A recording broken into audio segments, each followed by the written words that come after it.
After Rin left for the US, this time it felt very different. It wasn't just another goodbye. It felt like we were officially stepping into real adult life. I stood there after his plane took off, holding my phone like it was my emotional support item. I kept reading his last message, "We'll make it, Sam. I promise." And I was like, okay, don't cry in public, and I cried. He wasn't going back to LA, he moved to Dallas. That was a big decision. He wanted a place where life felt more stable and more realistic for starting our future.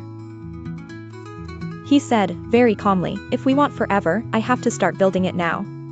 And I swear, that line made me love him even more.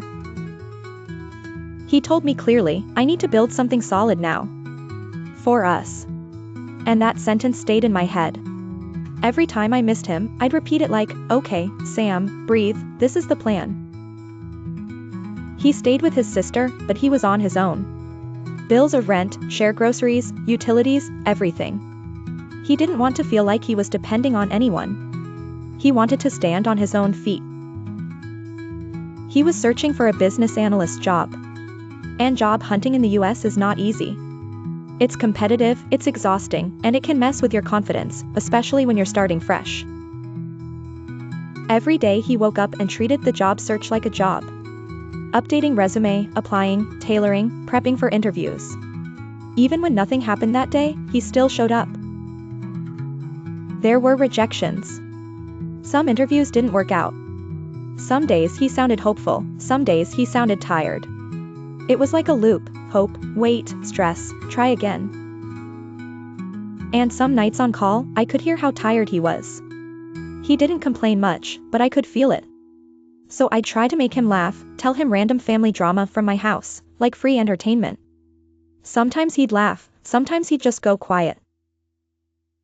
And meanwhile, my life in Nepal was completely different. Everything felt familiar.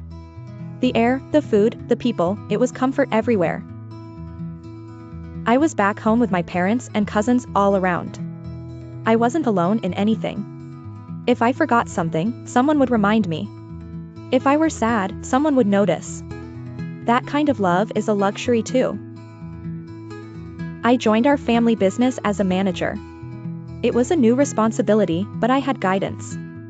I could ask questions without feeling stupid. I could make mistakes without feeling like my life would collapse. My routine felt so full and happy: at gym in the morning, work in the day, family dinner at night, weekends with cousins. Sometimes I'd sit and think, wow, my life is really good right now.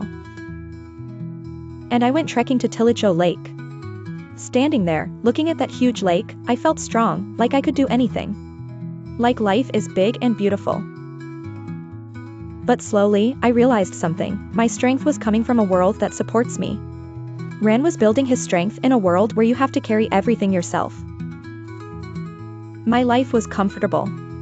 His life was challenging. And honestly, I had never experienced that kind of struggle.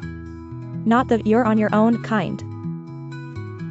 Some days I'd tell him about gym progress, cousins, business, parties, and he'd tell me about job portals, interview prep, bills, pressure. Our lives sounded like two different movies. And yes, sometimes I felt guilty. Like I was living in a happy bubble while he was fighting quietly for our future. It made me respect him more, but it also made me wish I could carry some of his stress. But he never made me feel bad. He'd always say, I'm doing this for us. Don't worry. And even though he was far, that line always made me feel safe. After about a month of non-stop applications and interviews, one day he called me, and something in his voice felt different. Like he was trying not to get too excited. I asked, what happened? And he said, I got the job. And for a second I froze, because my brain needed time to catch up with happiness. Business analyst. I screamed so loud I'm surprised my neighbors didn't come check if I was okay. My mom came running like, what happened? And I was like, nothing bad. Ren got the job. And the whole house celebrated as we all got hired. That job meant stability. It meant he could start saving. It meant he could plan properly.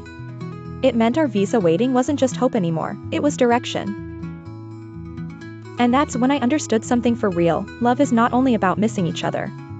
Sometimes love is one person building a future in one country while the other waits, trusting in another. Two different worlds, but one same dream. Please subscribe, like, hit the bell icon, share with your friends, and leave a comment. Thank you. Hope you had a good time. See you in the next one.